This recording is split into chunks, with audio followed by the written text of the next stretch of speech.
All right, guys, welcome back. I will admit this is gonna be probably the most difficult episode I'm going to make. And if you already read the title, yes, we are going to be reviewing Better Call Saul season 6. And there's so much to talk about. Like, the finale was just last night, and I said to myself, like, I know I want to review this show so badly, and I'm gonna write down all my thoughts on piece of paper, so have it all organized and whatnot, and then record it the next day, which is today, because I know if I don't record it today, I will forget. But before I get to that, I do have to say, I know for those that have listened to my last episode where I was recording Comic Palooza, or reviewing, the Comic Palooza event, I did say I was going to talk about Anime Matsuri, which was like 2 weeks after Comic Palooza. Unfortunately, that didn't happen, and there's a reason why. So I was like, let me just go ahead and give you guys a quick update. It's basically the same as Comic Palooza, only there was more of like artists. There was an artist alley where there was like small businesses and just people who do a lot of art that is selling their stuff. So I was like, okay, well, it was just that, and then karaoke and whatnot, and then food was like Japanese theme, which was pretty cool. I liked it. Probably the only good thing I got from Anime Matsuri that was food wise was the Korean corn dogs, which I never tried. I highly recommend it. It was really good. I forgot where exactly the place was from. I didn't get their business card or anything, so sorry about that. But if you're in the Houston area and if you look up Korean corn dogs, I'm pretty sure you will see it. There's one that does like either you get the sausage, or you get the mozzarella, or you get half and half, like half mozzarella, half sausage. But I will say this: if you guys ever do go to an event, if you guys are living in the Houston area and go to an event, I will say this: some of the food vendors are pretty gnarly expensive, and for me as a broke college student cannot afford such things. I recommend for you guys bring food outside. Like, if you guys have to meal prep, cold stuff, whatever, bring it in. I mean, they do have food like inside the venue, like there was a Chick-fil-A, there was other places, I forgot what they were called. There was like pizza, but the pizza, even then, it was still expensive. I highly recommend for you guys bring your own food, because I swear, mostly anything that they sell in the food vending trucks, the maximum I have seen is like an entree for $15. And there was one particular place that had like Mexican food, like especially like with birria. For those that do not know, it's it's like a type of soup, but not really. They call it consomme in Spanish, but it's like it's a tad bit spicy. I don't eat spicy, I'm a fake Mexican. But this particular place, I forgot what it was called. It has a skull on there.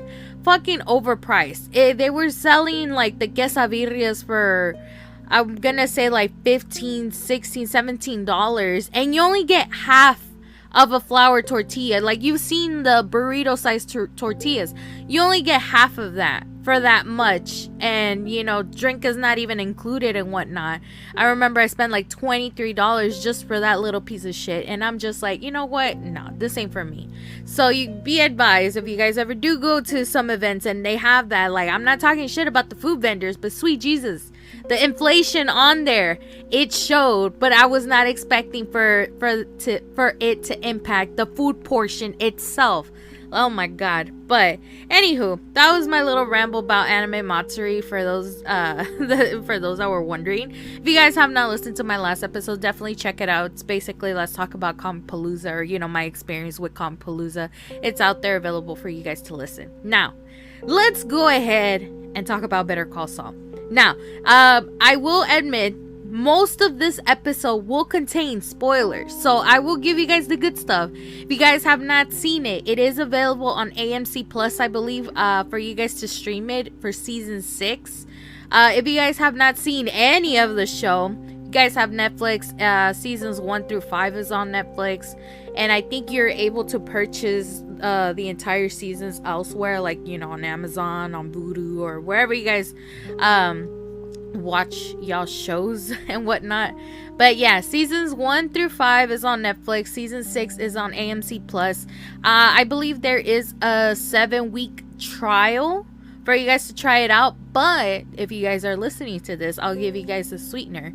If you guys do sign up for AMC Plus, I think there is a portion where you can add it into a promo code, which, by the way, this is not sponsored. I'm just letting y'all know. If you put in the promo code Call Saul, like CALL, Saul, SAUL in all caps, I believe you will get 30 days free trial for you guys to definitely catch up on Better Call Saul. I recorded it on my DVR. So I'm like, I honestly, like, when I woke up this morning, I was like, you know what? I cannot get over the fact that the series finale just broadcasted yesterday. I have so much to say, but again, if you guys have not seen it, I will let you guys know when I stop talking about the show outside of the show itself and then get into the spoilers. But I believe in the spoiler version, I will be crying. I can feel it, you know, just even writing my thoughts. I was like, once I was done, I'm like, wow, you know. But yes, this show is really, really good. Right now, as of right now, today, August 16, that's when I'm recording this episode. This show is so good. As of right now, there is 98% Rotten Tomato score. What does that mean? It is certified fresh. It is certified fresh, which is so good. And a 96% audio score, which, if you guys actually look up on the Rotten Tomatoes, if you guys were to look up Breaking Bad is like a few points lower than than Better Call Saul. Sorry. Breaking Saul. That would be funny. Oh god. No, it's too late. Anywho. But yeah, like, Better Call Saul is doing a little bit better than Breaking Bad. It's kind of surreal. My gosh. But anywho, I'm gonna talk to you guys about how I actually got to start watching Better Call Saul and let you guys know my experience. And it's not just Better Call Saul, it's also Breaking Bad. It's like the whole Breaking Bad franchise, like, sweet Jesus.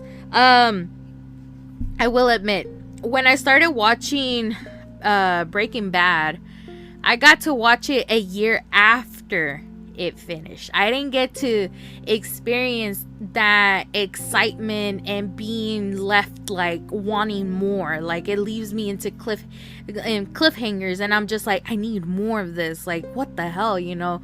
And luckily I managed to watch it on Netflix back then when it was cheaper. I'm never gonna let go of those things. But I watched I actually did not hear about Breaking Bad until 2014 through one of my ex-boyfriends, which shall remain. Actually, no, I don't mind naming this ex-boyfriend because that's the only one that I guess I'm cool with, because he was my middle school boyfriend. But I don't know, it doesn't really consider love. So sorry, Patrick, if you're listening. But my ex-boyfriend Patrick was the one that told me about the show. And he was like telling me like, oh yeah, you should definitely watch it, it's so good. And I'm like, okay, I'll give it a try. I shit you not, I pulled a fucking marathon on this. Like, back then when I was still in my prime days, I remember how good of a show it was to where I couldn't sleep. I want to keep watching this. And it didn't take me, I want to say maybe less than a month. No, there's no way I finished the show in less than a month. But it was around, like, it didn't take me that long to finish the show like how it is now, because nowadays it's just it takes me forever. I barely finished watching The Boys, and that took me a few like almost a month, more than a month to finish it. And it's only what, 2 seasons. Yeah, so anywho, let's go ahead and move on. I started watching it through my ex-boyfriend, and yeah, I fell in love with the show. And there is, I would say, a psychological theme running into into the Breaking Bad franchise, and this includes Better Call Saul. The only reason why I find it so fascinating is because of the psychological things that, you know, people go through when it comes to getting out of trouble and whatnot. It's really hard to explain, but you'll see what I mean if you guys ever do watch Breaking Bad or Better Call Saul.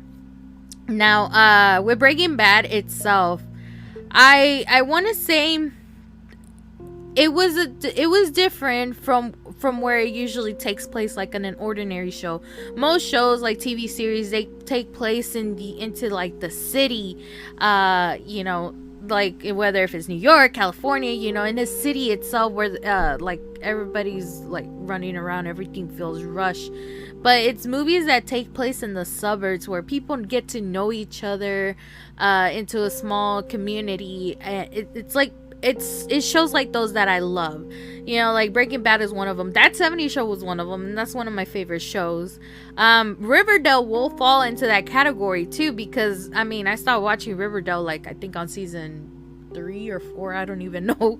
But I got to see like how of a small community they really are, and I really love that, because where I grew up, it was in a small community where everybody knew each other almost almost, but still. So yeah, there was that. Anywho, with when I was getting into the topic about the communities, is specifically in Breaking Bad, it was Albuquerque, New Mexico. And the way how like these streets that they mention, and the food that they eat, and the culture that they live in, like I don't know what it was that it was like it grabbed my attention. And I really liked the show, especially when it was over. I was like over there in shock, like, oh my god, this is it. Like, and whenever I finished the show, keep in mind this was in 2014. From 2014, I didn't even watch Breaking. Why do I keep saying Breaking Saul? I didn't even watch Better Call Saul on the premiere of the premiere time, because prequels back then, or even then, prequels nowadays, you don't expect too much from it. And I think that's why Better Call Saul didn't get that much of a success, unless if there's like really like die-hard Breaking Bad fans. At that time when I finished the show, I wasn't as die-hard as I was until I kept watching the show on repeat and started finding things that I didn't know from the first time I got to watch it. So like, whenever I got to see Breaking Bad again, like I don't know, maybe the third time, I into myself, and since 2014 all up until I want to say when El Camino came out. I think when El Camino came out, I had that mentality that Walt. Oh wait, hang on, I just realized something. If you guys have not seen Breaking Bad, just skip the next 30 seconds. I'm like, I know some people have not even seen the franchise, or probably only saw a few episodes, and it's probably like, okay, maybe I'll watch it. I don't want to spoil some things for you, I'm so sorry, but skip the next 30 seconds. But when it, like, from that mentality, from then on, from, you know, 2014 till El Camino came out, my brain was Walt was still alive. He probably survived somehow. Nope. After watching El Camino, that kind of shut those things down, so there's that.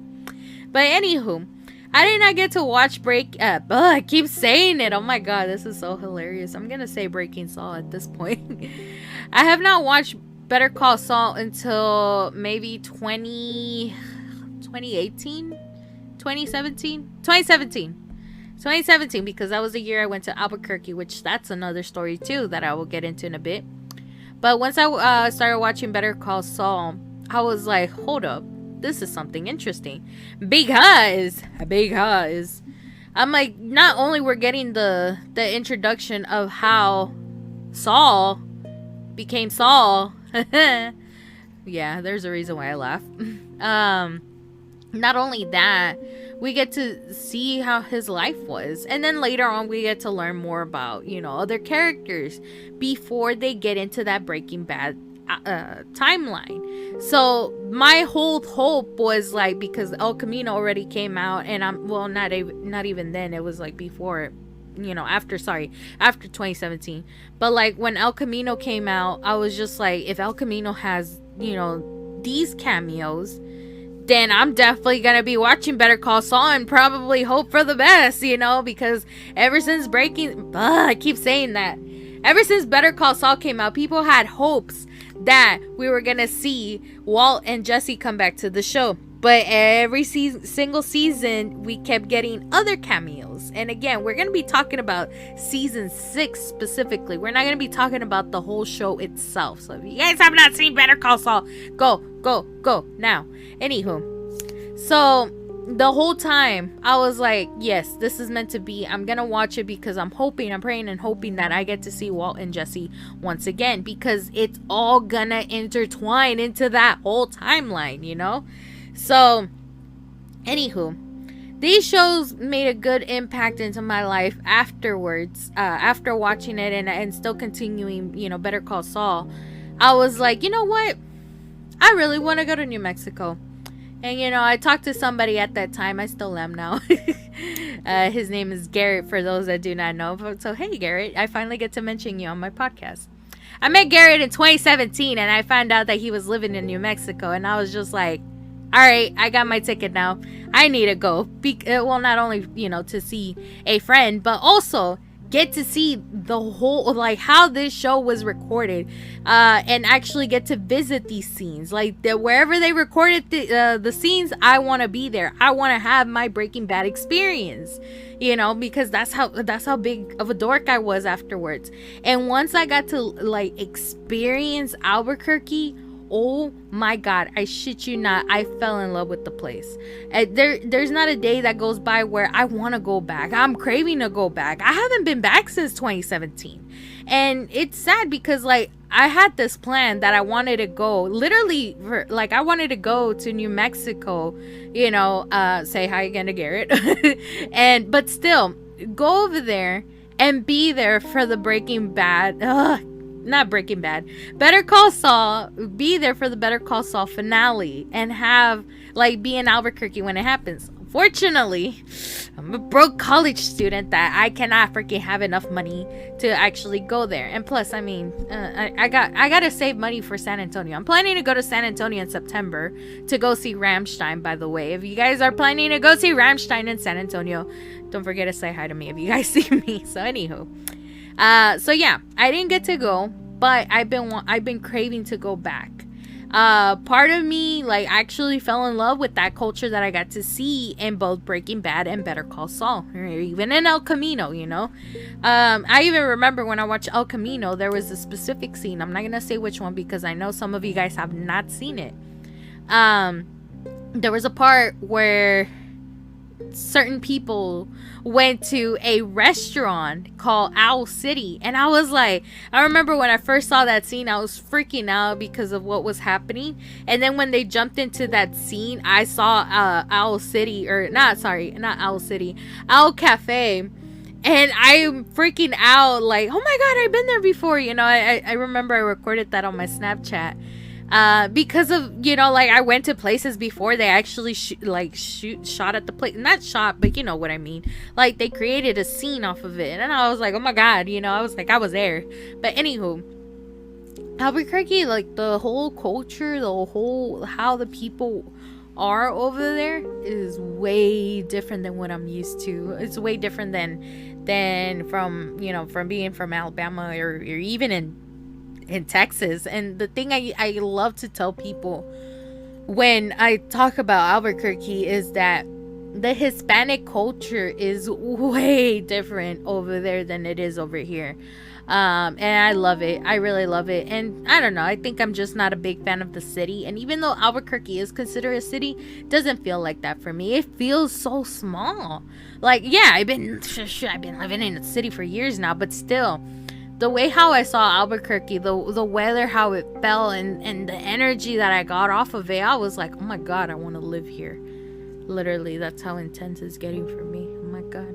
But anywho, Albuquerque is a really good place, and honestly, I cannot wait until the next time I go over there. If anything, I'll freaking record an episode over there coming from you live over here in Albuquerque, New Mexico. Yes, I said it, I was gonna be here, and now I am, you know, something like that I would probably say. But anywho, let's go ahead and move on. But yeah, that's my experience ever since I've been watching the show, to a point that I actually got to see the scenes. If you guys are following me on my social media, if you follow It's Lielers on Instagram, You'll see those pictures when I actually got to see Jesse Pinkman's house. I got to see, well, from a distance, I got to see Walt's house before the lady came in and just decided to ruin the scene for everybody. For those that do not know, I mean, why not? For those that do not know, the owners of Walter White's house, she really hates everybody that watches the show. So if you guys ever do pass by, she'll rudely kick you out of her area. You know, show's over. This is a private property. Stop taking pictures of my house. This, and that. If anything, she could have sold the damn house, but she's arrogant. So she's not going to sell that house whatsoever. So therefore, you guys won't have that full Breaking Bad experience. I managed to take a really decent picture of Walter White's house, which I am so happy to have of, because now from what I've seen recently is that she already put a fence up her house. That's how far it's been. So it's like, yeah, it's kind of sad. But yeah, I got to see Walter White's house. I got to see the car wash that, you know, Walt owned whenever he was trying to launder his money. And I got a few souvenirs off of it. I still have my little Albuquerque souvenir bag somewhere in my room. But I saw it not too long ago, where I put everything that I found, or everything that I got from Albuquerque, whether if it's like a piece of paper, a little fake money that they use in the set scenes. I don't know what else I have. It's all in there in those little memories. And I cherish them because, oh my God, take me back. But yeah. I get to see a lot of good things, and I also found out that there is a Breaking Bad store. That's why I'm like, that's one of my things I want to go over there to visit, because to see to see the shop. It's somewhere in Old Town Albuquerque. So if you guys are ever gonna go visit, definitely check them out for sure. And definitely check out Breaking Bad tours. They literally have a Breaking Bad tour bus that will take you to some of those set scenes. You know, I didn't get to be in the bus itself. I forgot what happened, but they ended up, it was like me and a couple of people that took the tour and we all fit into one black van, and then from there we just went to places like, you know, Hank and Marie's house, you know, Jesse's house. We even got to see Chuck's house from, you know, Better Call Saul. But anywho, other than that, let me go ahead and move on. I could ramble about my whole Albuquerque experience for so long that I kind of need to stop. But anywho, like how I mentioned, we're going to be talking about season 6. Now, I was a little bit hesitant on whether if I wanted to talk about every single episode that came out, but I knew how I am. I'm like, I'm not gonna stay committed every freaking Monday and like write down all my thoughts on one episode and then record it on the next day. I could barely upload an episode right now, but because everything's fresh off of my mind, and because this is one of my favorite shows, I have to do this. Like, it's a must, because I know I'm gonna regret it that I didn't get to upload this sooner. But I, like, if you guys do not know, season 6 was actually split into 2, which I totally forgot about that, because whenever the first part of season 6 started coming out, and then we got to see what was the mid-season finale, I was like, it's not over like this. It can't be over like this. Like, I have so many questions. And then we get to see a scene where, you know, Bob Odenkirk, you know, as Saul, saying, "You think this is how it ends?" Well, you know, it really isn't. And then they finish with the whole, I think it was like 6 episodes. It's like, there are only 6 episodes of Better Call Saul, starting on, they're gonna be premiering sometime in July. I forgot what day already, but still, I was like, are you kidding me? You know, I was like, I literally thought this was a cliffhanger. Oh my God. And we will talk about that in the spoiler version. But of course, for those that do not know, if you, the reason why is Better Call Saul, I want to say breaking so bad, the reason why Better Call Saul was split into 2 for too many reasons, but mostly the primary ones were because of the pandemic. That was one. But the second one, if you guys do not know, and I think I mentioned this in some of my episodes in the past, here on the podcast, Bob Odenkirk, who plays Saul Goodman, or, you know, Jimmy McGill, actually suffered a minor heart attack during the filming set, or during filming of the show. So that gave me a scare. That gave a lot of the fans a scare, because we thought once we hear heart attacks, we were like, oh my god, no, not in the middle of the set. Come on, man. And yeah, call us greedy and ungrateful, but man, this is Bob Odenkirk. Like, we have seen him in so many other shows. Like, I remember I've seen him in How I Met Your Mother. I've seen him in another episode. I want to say, I don't think I've seen him on in Brooklyn Nine-Nine, but I've seen him in How I Met Your Mother. But because they were in the middle of shooting one of the greatest shows that is technically considered now, I was like, no, don't do this to me. And of course Bob is okay if obviously. And I remember I cried so much when he said that he felt the love and the overwhelming well wishes that he was getting. I'm like, because this is of a big of an impact that you have for us, like, sir, protect Bob at all costs. That's basically me.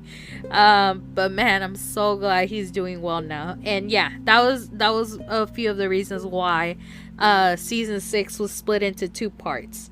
There is something I do wanted to say, and I'll keep this in the spoiler free version. I'm having good vibes. I'm hoping, we get good vibes off of this. But right now I feel like Better Call Saul, it literally ended at its peak. It's great. It's amazing. And I've talked about this so many times in other TV show reviews.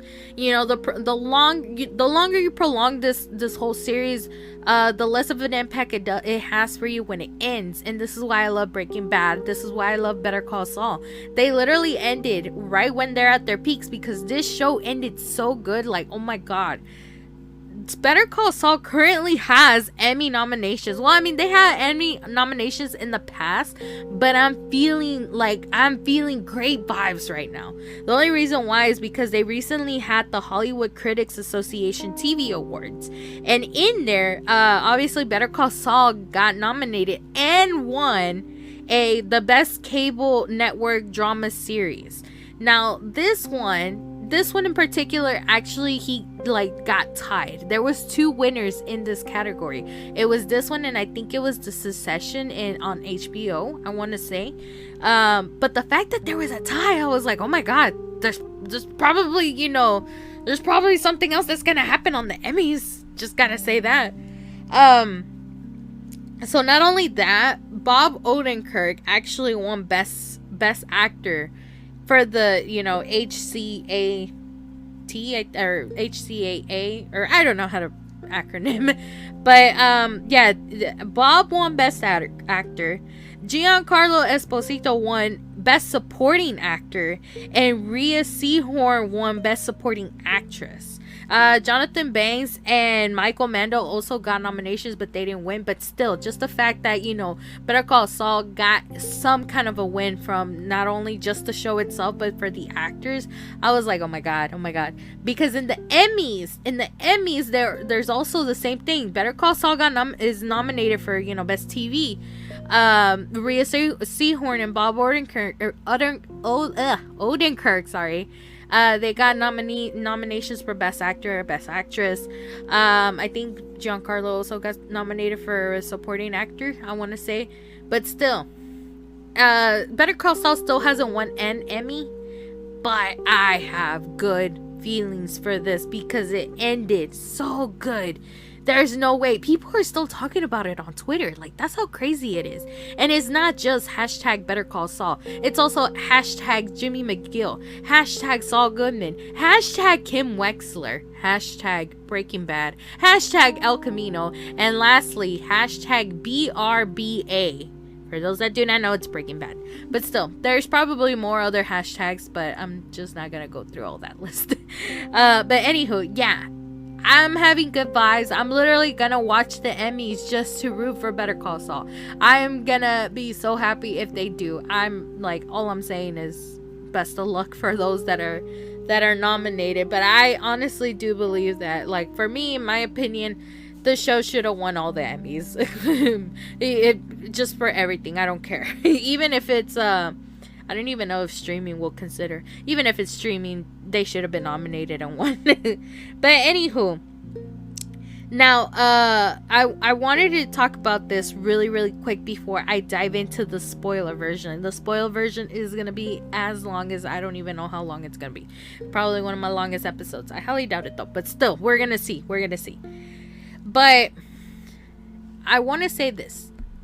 This show, not only it ended, it literally just concluded, and it probably concluded the whole Breaking Bad franchise that we know of.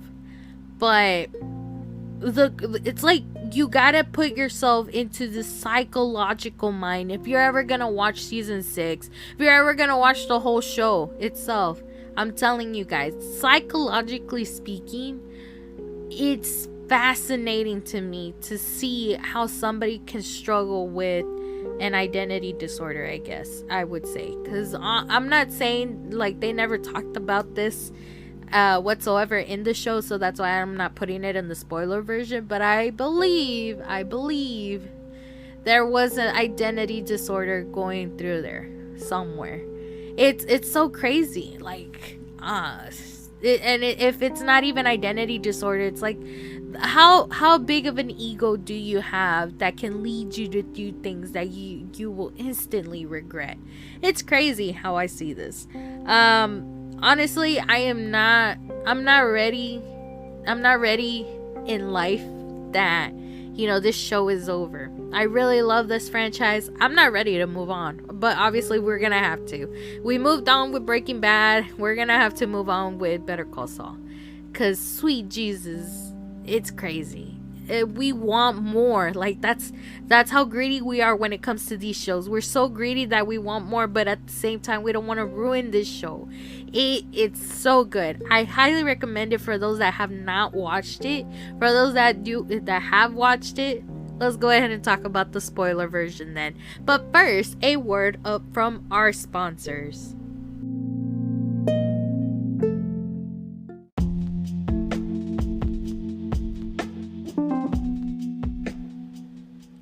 Are you interested in starting your own podcast? Well, say less. I got you covered. Isn't that so easy? Honestly, I give major props to Anchor for helping me out on this amazing journey on starting my own podcast. It's really easy on just recording your voice and adding background music so you can have the episode just stand out. And the best part of them all, Anchor can actually just do the heavy lifting for you by distributing these episodes everywhere, whether if it's on Spotify, Apple Podcasts, anywhere that you may like. If you guys are interested, make sure to download the app or go to anchor.fm to get started.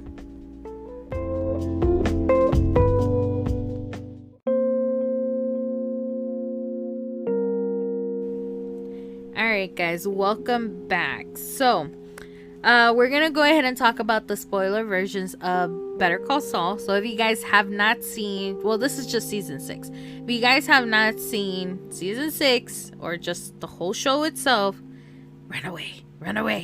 But I'm gonna go ahead and give you guys a countdown right now so that way y'all can stop watching it. But for those that are ready to talk about it, let me go ahead and start in 3, 2, 1. All right. So I will start in the beginning because this is because yes, the season itself was split into 2 parts, but the first part was talked about for so much that I'm like, I didn't get a chance to talk about it, and I'm gonna go ahead and do that right now, and then make my way into the series finale. Now, first and foremost, I want to touch bases into one of my favorite characters, which is Nacho. How dare you guys? Why did you do my boy like that? How dare y'all? This was probably one of the most upsetting things that happened, but at the same time, I'm like, if you guys are tied into something bad, not a lot of good is gonna come off of it. And that's the thing, like Mike said to Nacho's dad, you know, he got tied with the wrong people. But if you think about it, Mike and Manuel, which is Nacho's dad, they have a lot of things in common. I will admit that. They both lost a son. However, the way how it was handled, it was differently. Mike, for example, we already learned that, you know, Mike already lost his son, and what does he do? He gets revenge, but it didn't lead him into the right path. Manuel learns Nacho died, right? Mike's over there talking to Manuel, telling him about revenge. There will be revenge, this, and that. And Manuel tells Mike, like, it's always the same thing with you guys. Like, nothing good comes off of it. So, like, he knew that revenge doesn't do well with people. And, like, I guess he sees that into Mike. And that's something pretty heavy to take, and it was kind of sad. I really didn't want to see Nacho die because of how he left his dad. I honestly cried on that scene when Mike was telling Manuel, your son is dead. Honestly, like, him breaking down, it's really hard. And that's something I like to touch base on, because I know it's a heavy topic, because there's people out there who are going through a difficult time, whether if it's depression or just the worst things like suicide. It's never the right answer, and especially it's really hard to leave those people behind you, so always think about your loved ones before y'all do that. And same thing, making the biggest mistake. I know, like, getting mixed up with bad people maybe not be a good option, but people might say it's the only option. It really isn't. There's other good, safe options for you to do better in life. It's never do like the wrong thing to do. So I will say that. But yeah, I was sad that Nacho died, and eventually, yeah, I guess some people get their revenge into the hands of Walter White. So there's that. The next topic I do wanted to talk about, which was my favorite one, was Lalo. He may be a hottie, but I swear he makes us laugh. But he is pure evil. He is. Oh my god. I really like the guy, Tony Dalton. Like, he did an amazing job, like, portraying Lalo. And I've seen Tony Dalton in Hawkeye. If you guys have not seen Hawkeye on Disney Plus, definitely go watch it, because he's in there. And I was just like, oh my god, it's Lalo. Like, he'll always be Lalo for me. This guy, I really love him, because when he talks in Spanish, especially in Better Call Saul, the boy has literally perfect Spanish. And the only reason why I say this is because I guess, like, the Hispanic people they portrayed, like the actors, their Spanish is horrible. Like, I've seen the guy who portrays Hector Salamanca. Horrible Spanish. Horrible. So there's that. But Tony Dalton, I loved it. I love how he will bounce back and forth with the Spanish. Like, it makes it pure. Honestly, major props to him. But at the same time, I do wanted to say, like, the whole thing about Lalo attacking Gus, I mean, I get it. It all has to be based on ego. Again, ego is not gonna take you that far. And with the Salamancas always trying to be like the the ones that are selling the most drugs, whatever it is. And trying to they're trying to what's that word? I had the word on my head, but now I can't. They're just making the other person look bad, and taking advantage of them, so that way they're the ones reigning supreme. I get it. You're like, the ego of the Salamancas is pretty big, but at the same time, I'm like, I don't think Lalo should have done that. It's didn't have to go like that. I really don't think so. But at the end of the day, we all know how it all ends once you watch Breaking Bad, for sure. Now, since I'm already on the topic of Lalo, let me talk about Howard really quick. Howard Hamlin. We hated him in the beginning of the show, and when we find out the way how he just went out like that, I was shocked. Honestly, that was one of the biggest cliffhangers I've seen.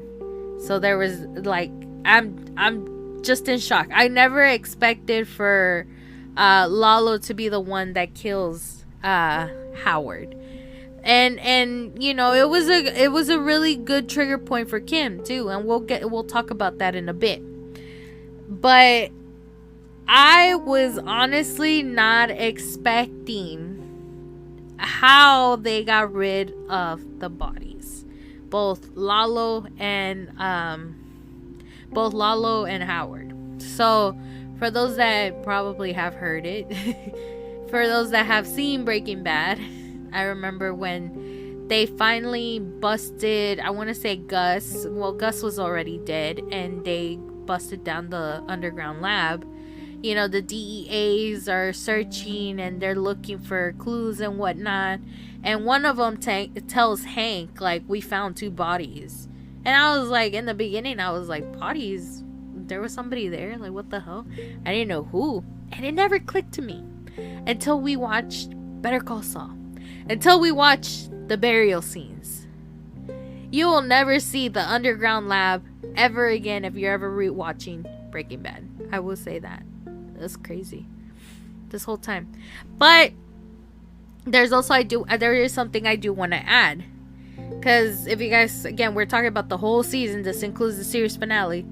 I cannot believe that even after busting the underground lab, they didn't identify the 2 bodies. Because when in the series finale, when Kim's over there talking to, Howard's widow, they said they still haven't found his body after she did that testimony. I'm like, by now y'all should have already identified that it was Howard. You know, that was a little letdown right there. I will say that. But anywho, let me go ahead and move forward. The breakup scene. Now this is something I know. It hurts. It hurt a lot of us. It hurt me. When I saw that scene, I think I never been so hurt over a fictional character my whole life. It's crazy. I do wanted to say, like, I also, that's one of the things I wanted to say. That this whole time when we were watching Better Call Saul, I think most of us were so excited to see how Jimmy McGill becomes Saul Goodman. And then when we actually find out the reason behind it, it hurt a bunch of us. And I think for me, mentally speaking, I think that was really heartbreaking to see. And it was all because of Kim. We didn't hate Kim. We don't hate Kim whatsoever. We just hated the fact what Jimmy did in great lengths that made him push away Kim Wexler. It's crazy, and just like Kim told Jimmy, like together we're poison, and it's sad. And over the fact that, they were framing Howard to make it look like he's this junkie drug addict, and next thing you know, he ends up dying with that reputation, and it left a nasty mark to his family, and Howard was at the wrong place at the wrong time, and look where it got them. And Kim realized what she was doing, and she was slowly turning into, Saul Goodman too. And she left. And when I saw them get married, I was like so happy and everything. But I already knew, like, when, once you watch Breaking Bad, you're like, where's Kim in all of this? And a lot of people were worried that she was dead or something, but she left, and like, that broke a lot of us. I think for me, it was whenever Jimmy was telling Kim, please don't do this, I love you, and Kim's like, I love you too, but so what? And she just starts packing her stuff. She left her career behind. She left town. She literally left to a whole different state and started a new life. And sweet Jesus, and seeing the next scene jump to, how Saul Goodman started his life. I mean, his day. It was painful. It was painful to watch. But then again, before that breakup scene happened, we saw how, whenever, I guess, Walter, dying, Walter being identified as Heisenberg, and, anything that was tied down to him was getting hunted down by both the DEA and the FBI. We see a scene where people are taking everything off of Saul Goodman's house, and on one of the loading scenes, people are loading stuff into this trailer. Something of this, what is it, like a bottle of, I don't know if it was mezcal or tequila, I don't know what, I forgot what it is, but it was the top of the cork bottle that that Jimmy and Kim shared on their first time, doing this weird, like, oh, let's use a fake name, this and that. When it fell off, it made you realize, oh my god, he's been holding on to this whole time, even though Kim's nowhere near the picture. At that time, we didn't know where she was. Now we know. This whole time, he still cared. But for me, and this is a part what I meant about the psychological feel of the show, and how it went, because when Kim left, Saul Goodman emerged, and this is what I mean about, I don't know if it's an identity disorder, split personality, whatever it is. Saul Goodman, the alter ego, took over Jimmy McGill, and Jimmy McGill was buried deep down into all of this, and just let Saul run whatever it was that he needed to run, whether if it was corrupt, whether if it's breaking laws, whatever it was, lying, cheating, all of that took over, and all because of one person. Honestly, it broke my heart to watch that. It's sad. It's really sad. I'm over here just like I did say this was gonna be a difficult episode to record, because I really love this show. I mean, I love the stories that they throw us at, but the whole time, whenever that happens, there's this image that I keep thinking about every time I see that breakup scene, and it's a picture of Bob Odenkirk, being Jimmy and being Saul, but it's mostly like him being Jimmy and him holding this picture of himself as Saul Goodman with a smiling face, and as he's holding the picture, in the back, it like the Saul Goodman pictures in color, and then the back, it's Jimmy McGill in black and white, and he looks broken. Like, that picture means so much, because nowadays I think that's what people go through. They put on this face to make it look like they're going through a really good time, but deep down they're hurting. It's kind of like Robin Williams, if you think about it. That's a really, really tough thing to see, and seeing it on a TV show, it's just like, wow, sweet Jesus. So the breakup scene was something else, but I do want to say, I want to go ahead and move forward, and let's talk about happy thoughts. Was it right after the breakup scene, or maybe an episode after the breakup scene, we got to see the new episode that was coming out, and they said this episode is gonna be called Breaking Bad, and I'm like, hold up, what? And I remember in that same episode, like, the first scene they released was literally the first scene that we saw in Breaking Bad, that the episode was called Better Call Saul. Sweet Jesus, I love that. The fact that I got to see Walt and Jesse come back was chef's kiss. Literally, oh my god, I still cannot get over that. And I will say this. I know a lot of people were upset over the fact that when Aaron Paul came back to reprise his role as Jesse Pinkman, a lot of people were upset because he did not look like in his early 20s. And I'm over here like, y'all, shut the fuck up. So what? Be glad that Aaron Paul himself came back to reprise this role. Because sweet Jesus, when is going to be the next time we're going to see this? They're literally wrapping up the franchise. So can it, okay? But still, I'm really happy that they came back. I remember how much I was squealing and yelling, putting it all over my Snapchat. Some people got mad at me because I was spoiling the whole show. But I'm just like, get to it too. I'm over here trying to catch up on this show. And I'm over here fangirling over the fact that I got some of my favorite actors to reprise their roles, We got to see, a little scenes that we probably didn't get to see in Breaking Bad and see it in Better Call Saul. But you didn't think that was enough? No. Marie, also played by Betsy Brant, she came back. I was like, when I saw and this was in the series finale, I was watching it, I was like, Marie? I literally jumped off of my bed. I was like, Marie! hold up, shit was wild. But we'll get into that. We already saw Hank too, if you guys did not know. I mean, we've seen it on season 5, I want to say season 5, 4, whichever one. It would have been nice to see Hank and Marie together, though. That was so nice. And Steve Gomez too. We already seen his cameo and whatnot.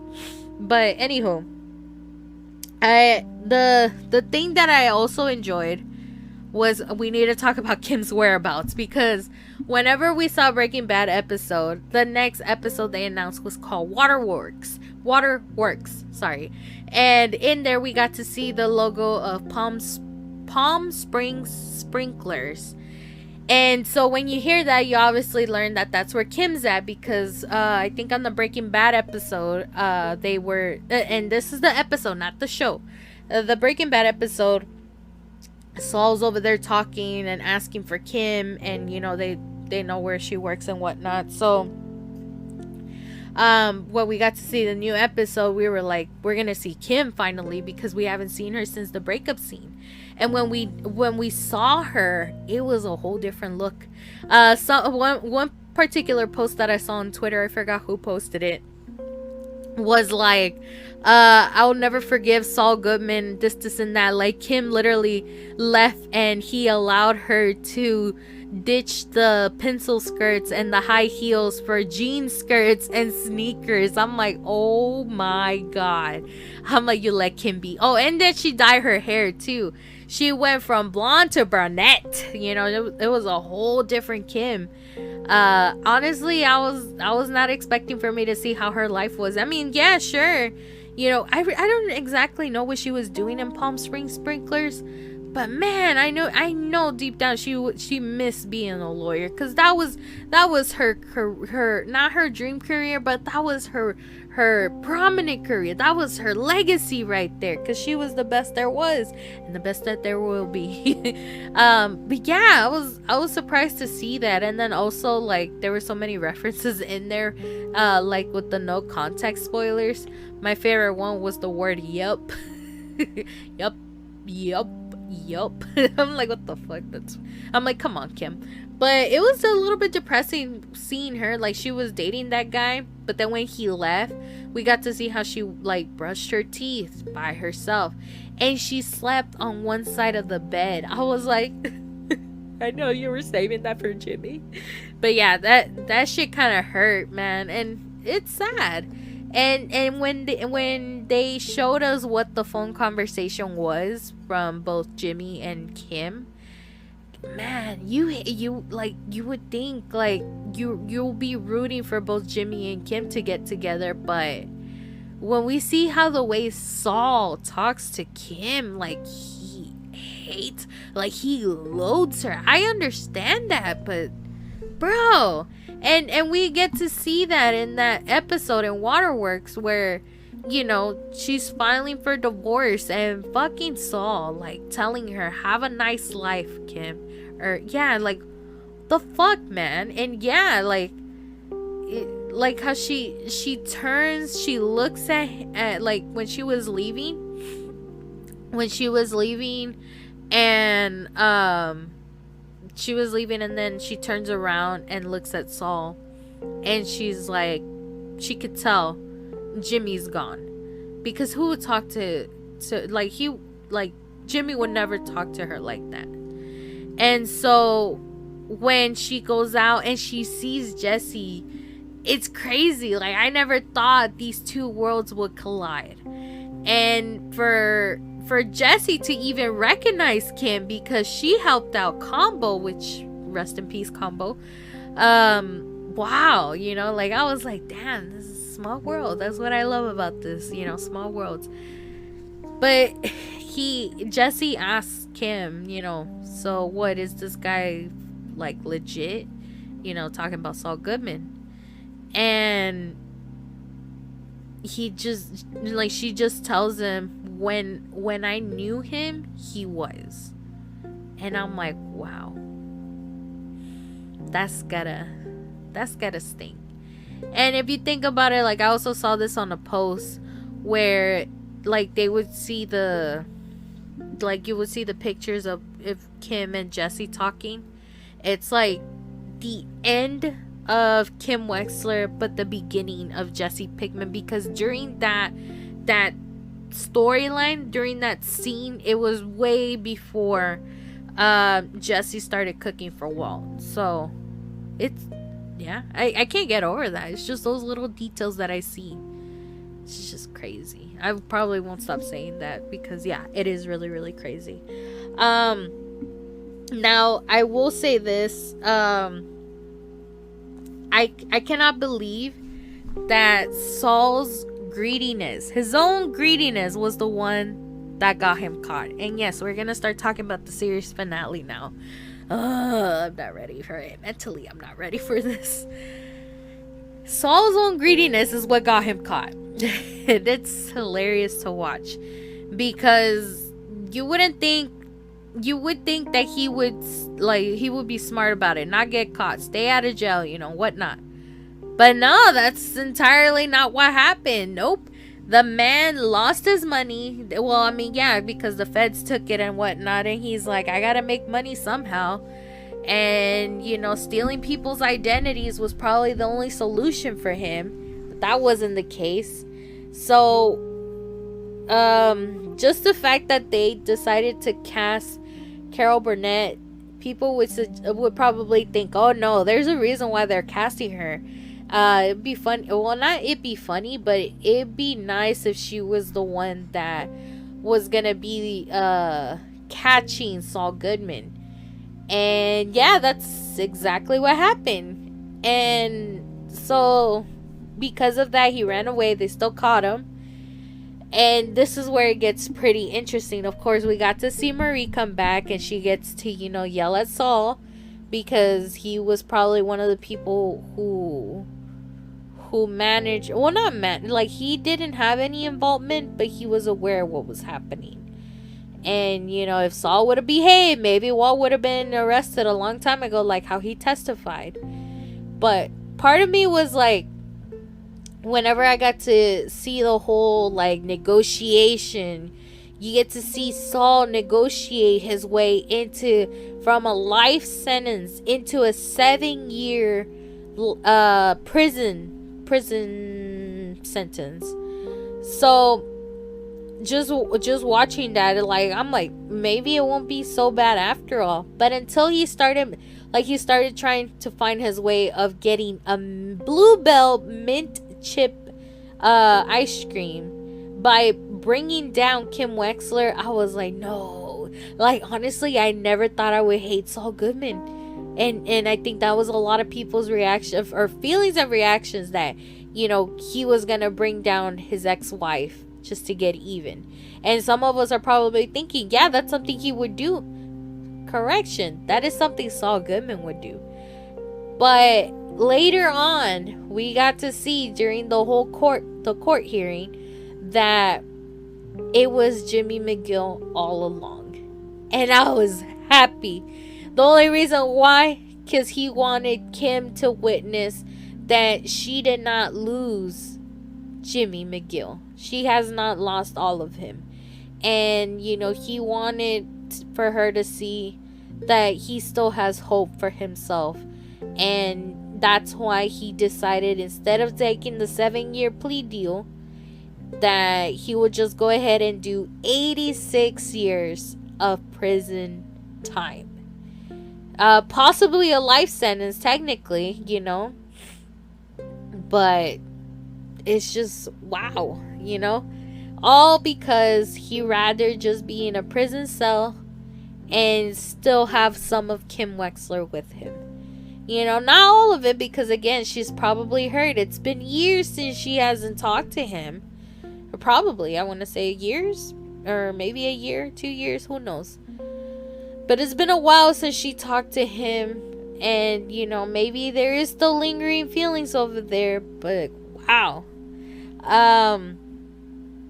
It's just crazy. But the thing is that it wasn't as bad as we thought it would be, because again, at the end of the day, Saul Goodman fought for the criminals, and because he has that reputation all the inmates that he was with, you know, was like, we got you.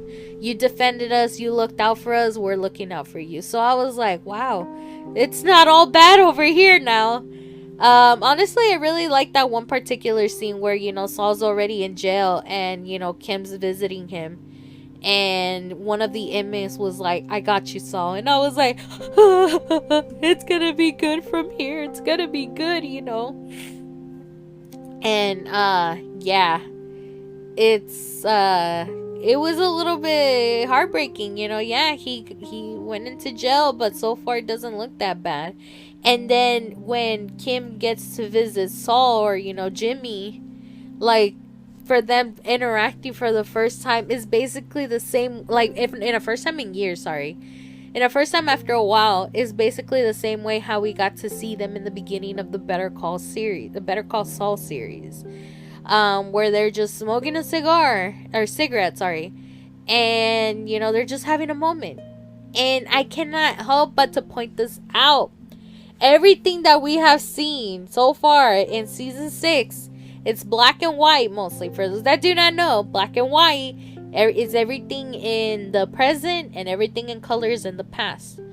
One of the most iconic scenes before Saul got caught was when what's her name, Carol Burnett's character showed, like, she had like a video of the Better Call Saul ads.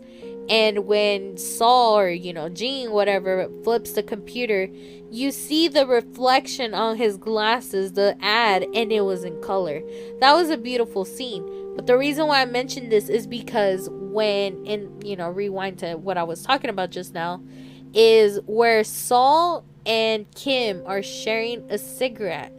The only color you see is the lighter and the cigarette itself. Just the flame itself is what the light that you see.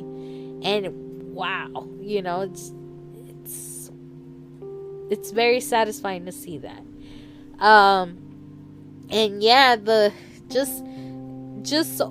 I still cannot believe that right after that Kim was leaving the prison cell, and Jimmy just sees her leave, and he does the little thing that they do, the pew pew, you know, like the little shooting the pistols and whatnot. And as Kim leaves, like, she turns to see him, you know, and you know, she's walking away, and then the camera is slowly moving away from Saul, or, you know, Jimmy, and that's how the show ends. I was like shocked. It was I can already feel it right now. But it was really sad to see that. Because it's over. You know, Saul's, Jimmy, whoever is you know, free, basically. He's in prison, but he's free. Jimmy McGill, even though he's incarcerated, he is free from Saul Goodman. And that is probably one of the greatest storytelling that you could ever watch. It was beautiful. I love this show, and I feel like I can never get enough of this show. And the same way how I watch Breaking Bad is probably the same way I'm going to be watching Better Call Saul, just over and over again, because like some people would say, I don't call Better Call Saul like a what do you call it, a drama series. I call this a love story. And for me, it's not even just a love story, it's a psychological story too. You know, Saul Goodman took over Jimmy McGill for so long, and he still managed to get him like take control. And Jimmy McGill just said, you know what, no, I'm in control and I'm here to stay. And I love that. It was amazing storytelling. And I'm so sad that it's over. Like, I really, like, yeah, I'm a greedy person, I want more of it, but guess what, that's not how it works, you know. It's so sad. It's so sad. And I will say this too. I keep saying I will say this. I did notice that. Better Call Saul is still trending, like how I mentioned, as we speak. But I think it already went down to, because this morning it was still trending, like in the morning, like at like number one. Oh no, don't tell me it went down. Yeah, they went down. um there was a few articles. One of them was Bob Odenkirk telling, oh yeah, I also forgot about to say that, but basically telling people that yeah, he feels shattered too, that you know that it's over. And I think there's this quote he did say. He said, in the end, I think the writers acknowledged that with the ending that they wrote, that it really is, this relationship was the real life of show, inner life and outer life. So like how I mentioned about the psychological thing. But I think with me, here we go. I think with me, like, I was just like sad over the fact that yeah, this is over, and that they were so used to recording this show for what, 6 years? 6 years of just, coming into work, tell the story, move on, do other projects, but like that character that they portray, it stays with you. And especially for Bob Odenkirk, like, major props for him, because he's been playing this role for more than 6 years, because this is all into the Breaking Bad series. So the Breaking Bad franchise was introduced to us almost 14 years ago, I want to say. So wow, I'm really sad that it's over. I'm really sad. And I know some people would say, oh yeah, we're probably not gonna get another show. Some people want to see like a Kim Wexler show, or that'd be nice to see, but I don't see that happening. What I also wanted to mention too was that Bob Odenkirk and Giancarlo Esposito they're gonna be doing some shows for AMC that are coming up. I forgot what they're called. I had it pulled up just now. I'm about to mention it to you.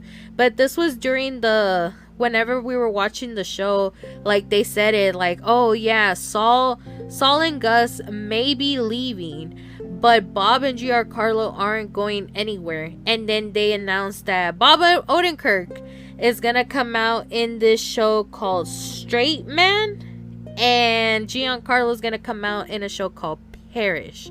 And they're both set to release on 2023, only on AMC and AMC Plus. So I'm just like, well, let's just hope it's good.